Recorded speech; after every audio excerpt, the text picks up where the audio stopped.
Angle है भाई, वही वाली थ्योरम जो आप लोग बार बार पढ़ते हो कि sides opposite to the equal angles are always equal, angle opposite to the equal sides are also equal.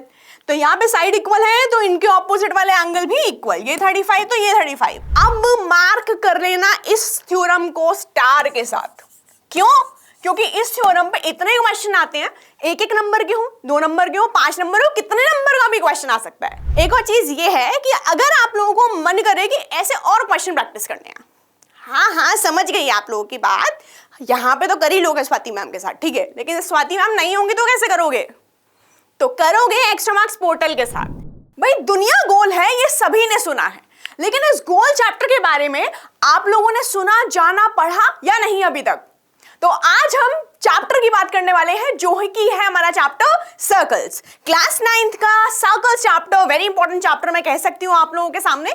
और इसमें जो आज आप लोग मेरे साथ थ्योरम्स पढ़ोगे, क्वेश्चंस करोगे, वही थ्योरम्स आज आपके सामने आगे तक चलने वाली है, 10th 11th ग्रेड तक चलने वाली है बच्चों, कभी पीछा नहीं छोड़ूंगी। So welcome to the over power session of your favourite teacher Swati ma'am, जिसमें आज हम लोग बात करेंगे सर्कल्स चैप्टर की, इंपॉर्टेंट थ्योरम्स करेंगे और शुरुआत करते हैं इस चैप्टर की first of all with the important topics. लेकिन जैसे कि मैं हमेशा बोलती हूँ हर एक बच्चे को कि अगर आपको सारे के सारे इंपॉर्टेंट टॉपिक्स प्रैक्टिस करने हैं तो ये सेशन तो देखना ही देखना, लेकिन अगर आप लोगों को और भी कुछ जानना है और प्रैक्टिस करनी है तो डिस्क्रिप्शन में एक टैप एंड टेस्ट का लिंक दे दिया गया है, आप लोग उस पर क्लिक करो और प्रैक्टिस करो एक्स्ट्रा मार्क्स पोर्टल पर बहुत सारे बेहतरीन क्वेश्चंस की, ताकि आप लोगों की जो एग्जाम प्रिपरेशन है वो रहे सॉर्टेड। तो सबसे पहले देखते हैं बच्चों कि इस चैप्टर के इंपॉर्टेंट टॉपिक्स क्या हैं। सबसे पहले basics of the circle, circles की डेफिनेशन, आर्क क्या होता है, सेगमेंट क्या होता है, सेक्टर क्या होता है, टेंजेंट क्या होता है, लाइक दैट। फिर हम लोग बात करेंगे थ्योरम्स रिलेटेड टू कॉर्ड्स की, जो इंपॉर्टेंट थ्योरम है जिसपे सबसे ज्यादा क्वेश्चंस बनते हैं। फिर आ जाते हैं हमारे angles related to arcs and segments, और लास्ट में आता है एक topic that is cyclic quadrilateral. तो one by one with the help of a question itself हम लोग ये सारे टॉपिक्स कवर करने वाले हैं। स्टार्ट करते हैं अपने पहले टॉपिक के साथ, that is related to chords. आपकी कौन कौन सी थ्योरम्स हैं? तो पहली थ्योरम ये कहती है बच्चों कि equal chords of a circle subtends equal angle at the centre. मतलब क्या है कि अगर मेरे पास एक सर्कल है, कॉर्ड आप लोगों को पता है कैसी लाइन सेगमेंट होती है जो कि 2 पॉइंट्स ऑफ द सर्कल को कनेक्ट करती है, राइट? तो यहां पर अगर आप लोगों ने देखी कि ए बी और सी बी, मान लेते हैं कहीं पे भी हो सकती है ये कॉर्ड, ए बी हो सकता है, सी डी यहां से बन रही हो, किसी भी टाइप की हो सकती है। तो ये अगर 2 इक्वल कॉर्ड्स हैं तो ये सेंटर पे भी इक्वल एंगल्स बनाएंगी। ये कहा है इस थ्योरम में, ठीक है? अगर ए बी और सी बी बराबर है तो angle formed at the centre, अगर ओ सेंटर है तो ये वाला एंगल होंगे बिल्कुल बराबर। ये थ्योरम वाइसा वर्सा भी होल्ड करती है। अगर सेंटर पे फॉर्म करा एंगल इक्वल है तो ये कॉर्ड लेंथ भी इक्वल होगी, ठीक है? समझ गए बच्चों? वंडरफुल। अब मार्क कर लेना इस थ्योरम को स्टार के साथ। क्यों? क्योंकि इस थ्योरम पे इतने क्वेश्चन आते हैं, एक एक नंबर के हो, 2 नंबर के हो, 5 नंबर हो, कितने नंबर का भी क्वेश्चन आ सकता है। क्वेश्चन क्या है, थ्योरम क्या है, पहले वो समझते हैं। Perpendicular drawn from the center of a circle to the chord bisects the chord। मतलब कि अगर आपके पास एक सर्कल है और उसके सेंटर से आपने डाला एक परपेंडिकुलर, किस पे? कॉर्ड के ऊपर। ए बी मेरे पास एक कॉर्ड थी, आपने डाला एक परपेंडिकुलर, 90 डिग्री का एंगल है इधर और इधर दोनों साइड, ठीक है? तो ये कॉर्ड को करती है बाइसेक्ट। मतलब कॉर्ड अगर 10 सेंटीमीटर की है तो ये डिवाइड कर देगी 5 सेंटीमीटर में। समझ गए? तो perpendicular drawn from the centre to the chord bisects the chord. Vice versa भी होल्ड करेगा कि अगर ये ऑलरेडी बाइसेक्टेड कॉर्ड है तो ये क्या काम करेगा? परपेंडिकुलर का। ठीक है बच्चों, देख लिया जाए इनके बेसिस पे क्वेश्चंस। बहुत अच्छे। चलो, क्वेश्चन कह रहा है in a circle a 16 unit long chord length दी हुई है, very good, is at a distance of 6 units away from the center। मतलब 6 यूनिट डिस्टेंस पे है ये chord. Find the distance of a 12 unit long chord from the center। चलो, अब इसका सबसे पहले डायग्राम एनालिसिस करते हैं। डायग्राम के लिए मैंने क्या लिया, ये है सेंटर, ये है सर्कल, और सबसे पहली जो कॉर्ड थी वो थी हमारी 16 यूनिट लॉन्ग कॉर्ड। ठीक है, 16 यूनिट लॉन्ग कॉर्ड है, मान लेते हैं कि ये जो कॉर्ड है PQ की लेंथ है 16, ठीक है, लेट अस सपोज दैट।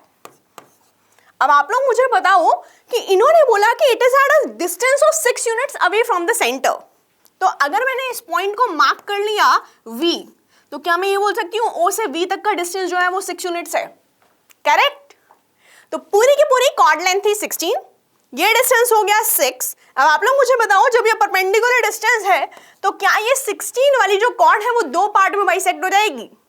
अभी अभी पढ़ा हम लोगों ने थ्योरम के साथ, perpendicular from the centre to the chord bisects the chord. तो यहाँ पर ये कॉर्ड हो गई ब्रेक 8 सेंटीमीटर, 8 सेंटीमीटर में ये 16 पूरी की पूरी लेंथ थी, ये ध्यान रखिएगा। 6 आ गया ये डिस्टेंस, ये आ गया 8। तो क्या हम लोग ये O to P का डिस्टेंस पता कर सकते हैं? बिल्कुल कर सकते हैं। कैसे करेंगे? पाइथागोरस थ्योरम से करेंगे। हमें नजर आया दिस इज परपेंडिकुलर, तो ये यहाँ पे हम लगा सकते हैं राइट एंगल ट्राइंगल में पाइथागोरस थ्योरम। लगा दी? लगा दो भाई फटाफट। तो ये बन जाएगा 6 square plus 8 square will be equal to OP square. ये हो गया 36, ये हो गया 64, OP का स्क्वायर आ रहा है 100, यानी कि OP जो है, जो कि रेडियस है, वो आ गई 10 सेंटीमीटर की। अगर OP 10 सेंटीमीटर है, क्या आप लोग मुझे ये बता सकते हो कि O to A का डिस्टेंस कितना होगा? वो भी 10 होगा, वो भी रेडियस है, तो ये मिला 10 सेंटीमीटर। अब इन्होंने क्या बोला नेक्स्ट पॉइंट में, हमें क्या बताना है? Find the distance of a 12 unit long chord from the centre. अगर ये कॉर्ड लेंथ 12 सेंटीमीटर की है, जाहिर सी बात है अगर 12 ये है तो ये कितने का हुआ? 6 सेंटीमीटर का, राइट? तो ये है 10 सेंटीमीटर का रेडियस, ये है 6 सेंटीमीटर का डिस्टेंस। हमें क्या बताना है? Find the distance from the centre. मतलब हमसे पूछा है O to C, कितना हो जाएगा बच्चों? फटाफट से बता दो। आप लोगों को मुझे लगता है नजर आ गया होगा। OCA is the right angle triangle. Again यहां पर हम लोगों ने फिर से वही पाइथागोरस थ्योरम लगानी थी, तो OC की लेंथ आ जाएगी 10 स्क्वायर माइनस 6 स्क्वायर, यानी कि ये आ जाएगा root of 64। 8 centimetre is the correct answer. Clear? तो ये डिस्टेंस आ गया है 8 सेंटीमीटर। Any doubt? बहुत अच्छे। तो मुझे लगता है ये वाली जो थ्योरम थी, perpendicular from the centre to the chord bisects the chord, ये सबको क्लियर हो गई होगी। मेजरली जो इसके क्वेश्चंस होते हैं वो हमेशा पाइथागोरस थ्योरम से बन जाते हैं, ठीक है? एक कॉर्ड है, दूसरी कॉर्ड है, पाइथागोरस थ्योरम लगाओ, ट्राइंगल बनाओ और रिलेशन निकाल लो। चलो अब चलते हैं हम लोग अपने डिफरेंट चीजों की तरफ, that is angles formed in a segment. उसमें पहली थ्योरम ने ये बोला angle subtended bye an arc of a circle eight the centre. इसका मतलब समझो पहले। मान लो ये एक आर्क है, AB एक आर्क है, इससे एक एंगल बन रहा है जो कि बन रहा है सेंटर पे, यानी कि एंगल AOB, ठीक है? It is double the angle subtended bye it on any remaining part of the circumference of the circle. मतलब क्या है कहने का कि इस आर्क के साथ एक एंगल बना सेंटर पे AOB, एक एंगल बना बाउंड्री पे ACB, ठीक है? तो मतलब जितना भी ये एंगल होगा, मान लो ये एंगल है 100 डिग्री का, तो ये होगा इसका आधा, ठीक है? अगर ये एंगल है 40 डिग्री का तो वो होगा इसका डबल, यानी कि 80 डिग्री का। तो सेंटर वाला जो एंगल बनता है, सेम आर्क, वो पॉइंट नोट करने का है, सेम आर्क से दो एंगल बन रहे हैं, एक सेंटर पे एक सर्कमफ्रेंस पे, तो सेंटर वाला angle is always double the angle subtended by any remaining point on the circle. मतलब जो भी ये पॉइंट है, इस पे जो भी एंगल बन रहा है, सेंटर वाला हमेशा होगा इसका डबल, ठीक है? बट सेम आर्क होनी चाहिए। इसी तरीके से दूसरी थ्योरम ने ये बोला कि angles in the same segment are always equal. Segment का मतलब सभी को पता है, बहुत अच्छे। अब आपको ये आइडेंटिफाई करना है कि सेम सेगमेंट में जो आप एंगल बना रहे हो सेम आर्क के साथ, वो होंगे हमेशा इक्वल। फॉर एग्जाम्पल मैंने यहां पे पकड़ लिया AB, ठीक है? तो AB सेगमेंट के साथ यहां पर दो एंगल बन रहे हैं, एक है AEB और दूसरा है ACB, सेम सेगमेंट में, ठीक है? तो एंगल AEB जो होगा वो हमेशा ही इक्वल होगा एंगल ACB के।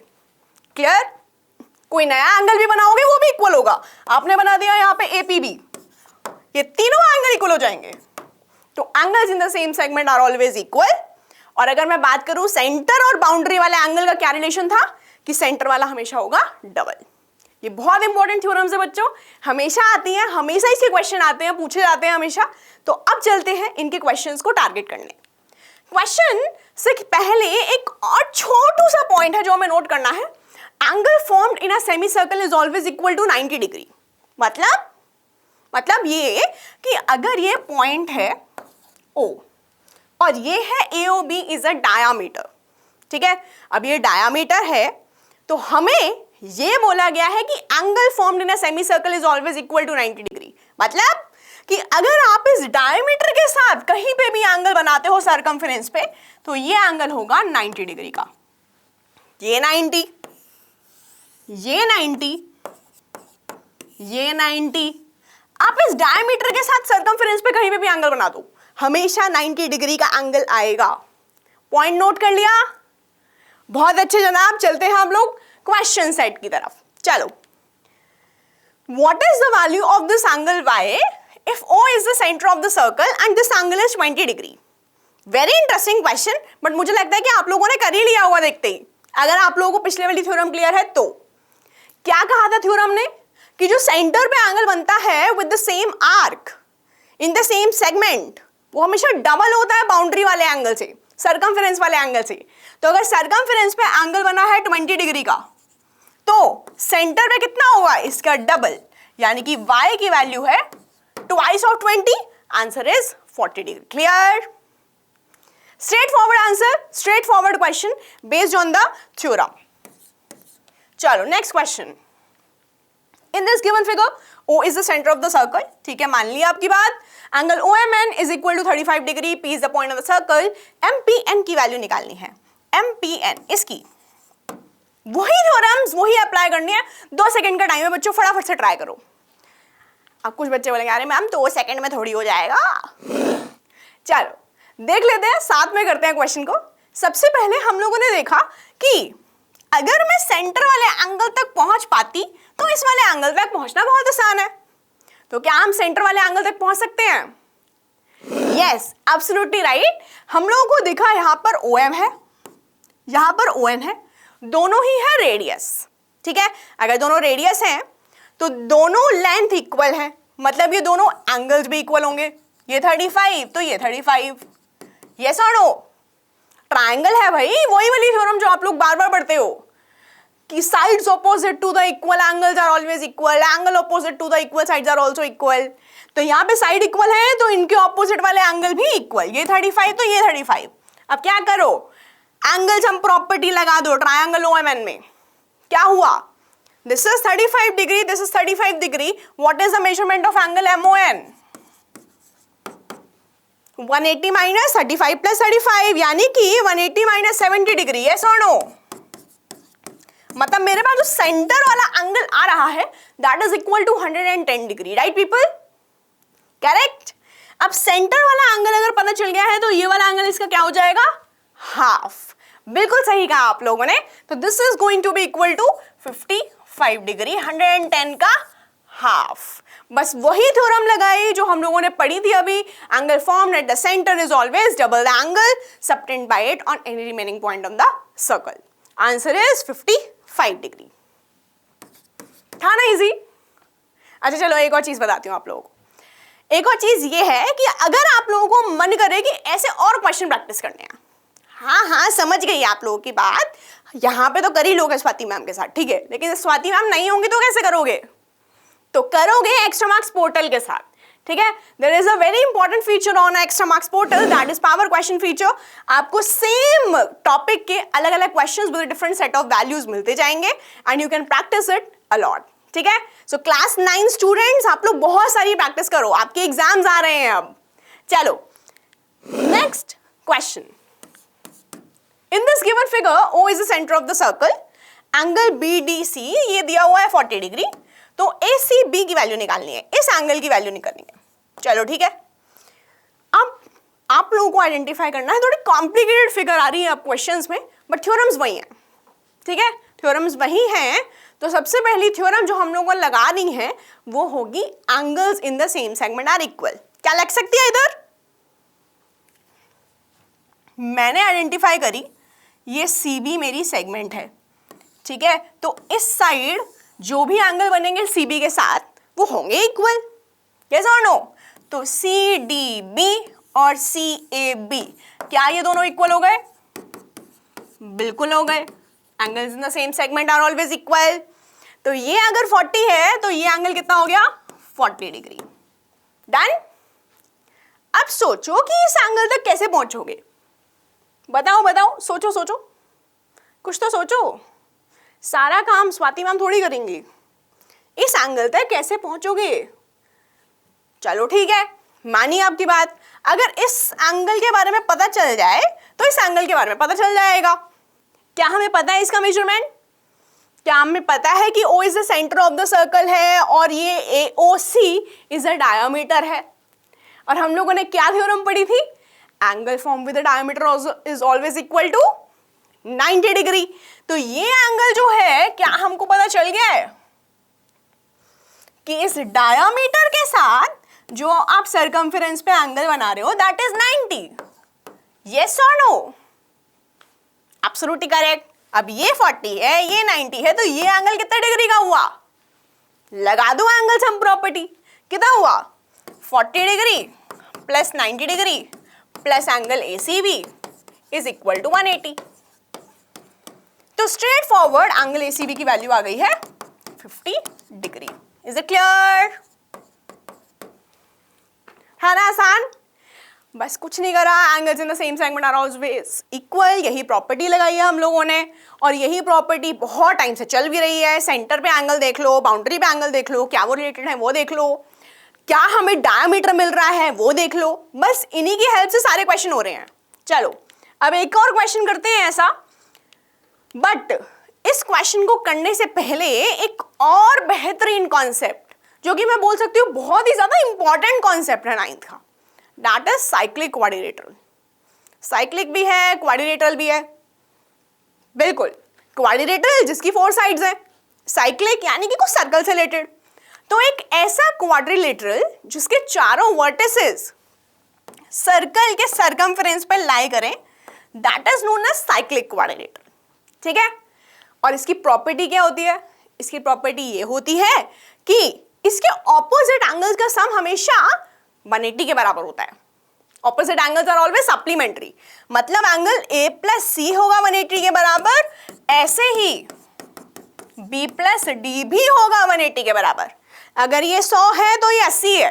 ठीक है, इस तरीके से करने हैं ये क्वेश्चन। तो चलें, चलने से पहले एक और प्रॉपर्टी बता दूं आप लोगों को। चलो एक और प्रॉपर्टी सुनो। ये प्रॉपर्टी यूजुअली एनसीईआरटी में तो नहीं होती, बट फाउंडेशन में बहुत इंपॉर्टेंट होती है। अगर साइक्लिक क्वाड्रिलेटरल का एक्सटीरियर एंगल निकालना है तो आपको क्या करना पड़ेगा? जो एक्सटीरियर एंगल होता है वो हमेशा ही इंटीरियर ऑपोजिट एंगल के बराबर होता है। अगर ये एंगल 100 था तो ये एंगल होगा 100 डिग्री। ठीक है, अब इन्हीं प्रॉपर्टीज के साथ चलते हैं हम लोग क्वेश्चंस की तरफ। क्वेश्चन ने बोला in this given figure angle P is 85 डिग्री, then angle R is equal to what? अब मुझे लगता है कि सभी लोगों को पहले से ही पता लग गया होगा इसका आंसर। यहां देखा हमें साइक्लिक क्वाड्रिलेटरल, यहां हमें दिखा P एंगल, तो P और एंगल R का सम कितना था? 180 डिग्री। Absolutely correct. तो एंगल R कितना हो जाएगा? Opposite angles of a cyclic quadrilateral always supplementary, तो angle P plus angle R 180 हो गया। तो P हमें पता है 85 है, एंगल R हो जाएगा 180 माइनस 85 डिग्री। आ गया बच्चों आंसर? यस और नो? अब तो आ ही जाएगा। चलो 95 degree is absolutely the correct answer. बहुत ही बेसिक क्वेश्चन साइक्लिक क्वाड्रिलेटरल का। अब बढ़ाया जाए लेवल, क्योंकि इजी क्वेश्चन तो हम लोगों ने कर लिए, राइट? चलो नेक्स्ट क्वेश्चन ने बोला diagonals of a cyclic quadrilateral ABCD are given, what will be the angle BCD? ये पूछा है हम लोगों से। इफ CAB 65 DBC is 40, दो एंगल गिवन है और ये वाला एंगल पूछा है। चलो थोड़ा बड़ा सा एनालाइज करके देखते हैं इस क्वेश्चन का आंसर। फिगर ये है, ये वाला पूरा एंगल पता कर रहे हैं, यस और नो? करेक्ट। अब ध्यान से देखो, ये वाला पूरा एंगल अगर मुझे निकालना है, यहां पे कुछ सेंटर वेंटर भी नहीं दिया है भाई, तो डायमीटर वाली थ्योरम तो नहीं लग सकती, ठीक है। लेकिन बाकी थ्योरम लगाने की कोशिश करते हैं। थ्योरम जो मुझे पता है वो ये है कि अगर ये पूरा एंगल पता चल जाए, क्योंकि ये है साइक्लिक क्वाड्रिलेटरल, तो अगर ये पूरा एंगल पता है तो 180 में से माइनस करके एंगल सी पता लग सकता है, करेक्ट। अब ये कैसे पता लगे ये वाला एंगल कितने डिग्री का है? आप लोग जरा सोचो कौन सी थ्योरम लग सकती है इधर। थ्योरम लगेगी angles in the same segment are always equal. ध्यान से देखो, अगर मैंने यहां पर ये सी डी सेगमेंट को पकड़ा and I am targeting in this region, तो क्या एंगल सी बी डी बराबर होगा हमारा? देखो CD से ये वाला एंगल निकल रहा है, CD से क्या एक और एंगल निकल रहा है, दैट इज CAD। तो क्या ये दोनों एंगल इक्वल होंगे? बिल्कुल होंगे। अगर ये 40 तो CAD भी 40, यस और नो? यानी कि पूरा का पूरा एंगल है अब निकल गया मेरे पास। 40 प्लस 65 डिग्री कितना हुआ? 105 डिग्री।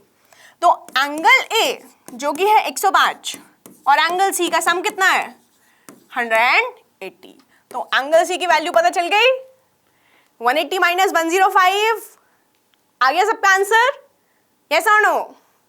जो स्ट्रेट फॉरवर्ड क्वेश्चन था जिसमें दोनों तीनों थ्योरम्स लग रही थी, angles in the same segment are always equal, पहले 40 डिग्री निकाला, फिर फिट कराया हमने साइक्लिक क्वाड्रिलेटरल को, तो यहां पर ऑपोजिट एंगल C हमारा कितना आया? 180 माइनस 105, आंसर इज 75। क्लियर?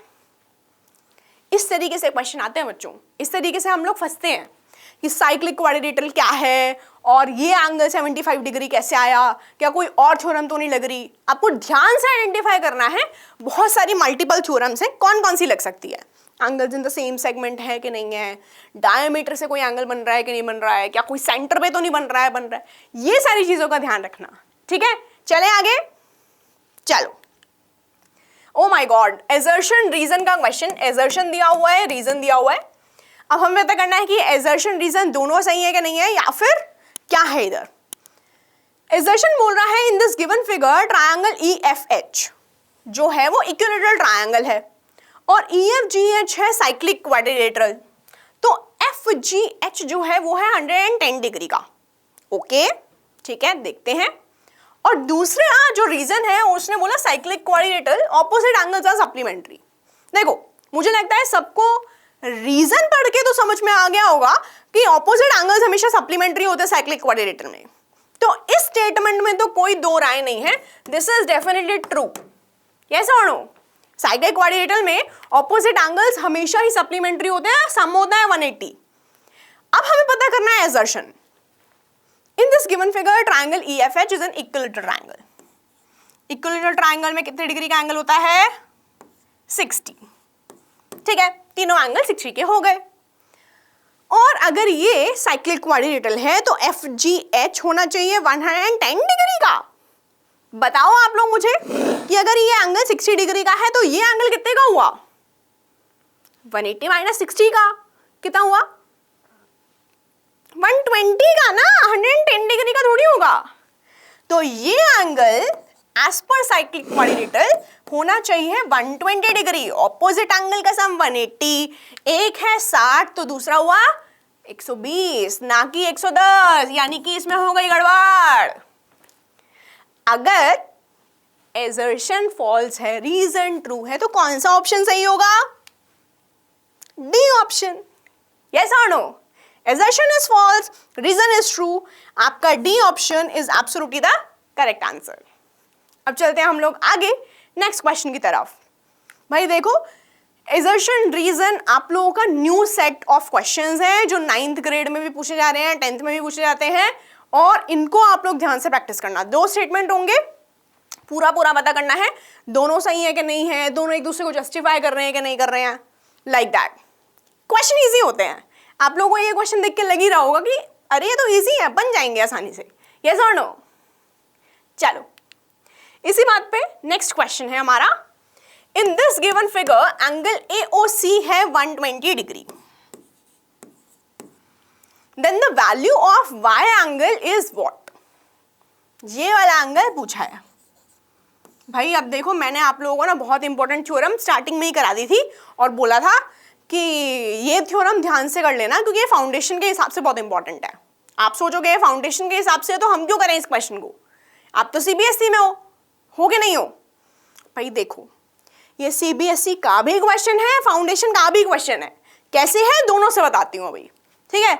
सबसे पहले एनालिसिस करते हैं इसका।